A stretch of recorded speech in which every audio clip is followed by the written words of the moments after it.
Welcome to one of our short chats from Jana and Andrew of Governance and Legal, talking about the importance of governance in the not-for-profit and charity sector.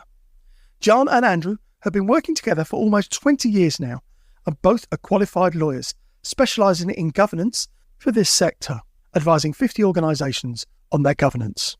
Hello and welcome to another one of the Governance and Legal chats. Today we've got Jana and we're going to be talking about board diversity. And when we talked about board effectiveness in the previous episode, you mentioned that an important ingredient is that the board is diverse. Is that correct? Yes, Mark, it is. This is a very hot topic in the non-profit governance world at the moment.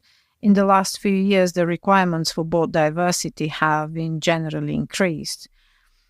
Again, the main governance codes include requirements related to board diversity. The main governance codes for housing association, for example, requires that the board and committees of a housing association are made up of people with diverse backgrounds and attributes. And one of the 7 principles of the Charity Code of Governance is solely dedicated to equality, diversity, and inclusion. So yes, board diversity is important. And generally, both of those codes that we mentioned recommend that the makeup of the board reflects the views and perspectives of the beneficiaries or customers of the organization. So diversity is important, undoubtedly, but it is also important how we interpret these requirements or recommended practices. We do see tokenistic practices, unfortunately, when it comes to diversity, which is very counterproductive. And it can be damaging to the work of the board and the organization as a whole. In my view, any diversity requirements should be aligned with the skills requirements, which we discussed in the previous episode, just so to ensure that any changes to the board address both diversity and skills requirements. So diversity is an interesting subject. So if you have a charity or a housing association which has a board made up predominantly of middle-aged white men, who have the necessary skills and the organisation is doing very well, would you still advise that board that they need to be more diverse? That's a very good question.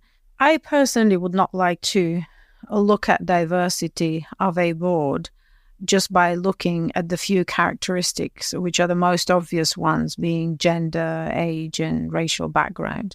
So just tell you a little story. I worked with a board where the chair was a white middle-aged man who had immigrated to the UK as a teenager, lost his family, unfortunately, as a young man, and had gone through some significant difficulties as a teenager and then as a young adult. He's been in and out of the social care system a lot. On the same board, there was also a young black male who came from quite a privileged background in terms of family upbringing and educational opportunities.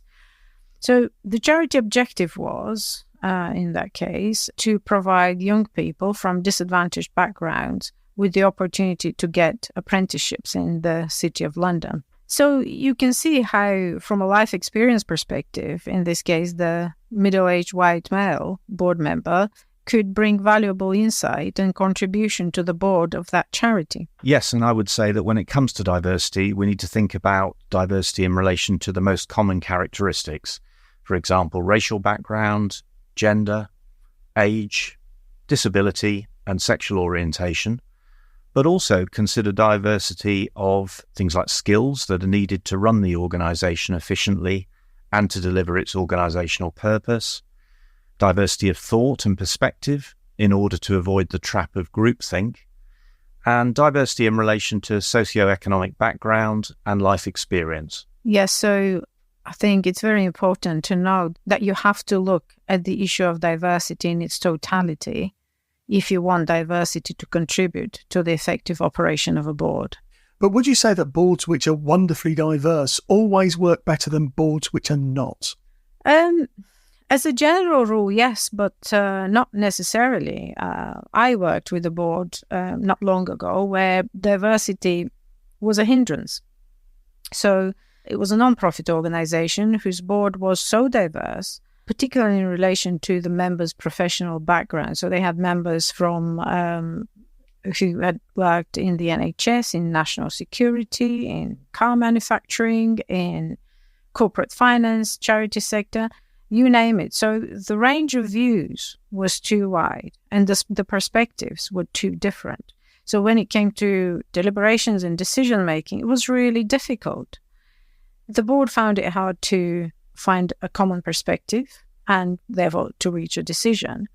Board meetings were long and, to be fair, frustrating for board members, but also, even more so, for the executives who just couldn't get the decisions that they needed to get from their board in order to transact the business of the organization. So yes, it's good to have a diverse board, but you need to be careful when diversity becomes too wide. But what can we do in those circumstances? Well, it's a difficult situation to manage. I'd say you need a strong chair who should encourage board members to work together as a team as much as that's possible. The issue should be addressed in board members' appraisal. So that's individual appraisals. The board will also probably address it in the board effectiveness review, the review of the board as a whole. And the chair needs to be very strong in curtailing discussions and, but at the same time, giving everyone the opportunity to express their view. But ultimately, it needs to drive to getting the board to reach a majority decision. But I'd say, Mark, that the best approach to such situation is not to allow it to happen in the first place, which in practice means to be really good at recruiting board members or trustees. And that's generally by just being very clear on the skills and diversity requirements which should drive your board recruitment. So ensure that the board is skilled and diverse, but at the same time, not so diverse that it is dysfunctional.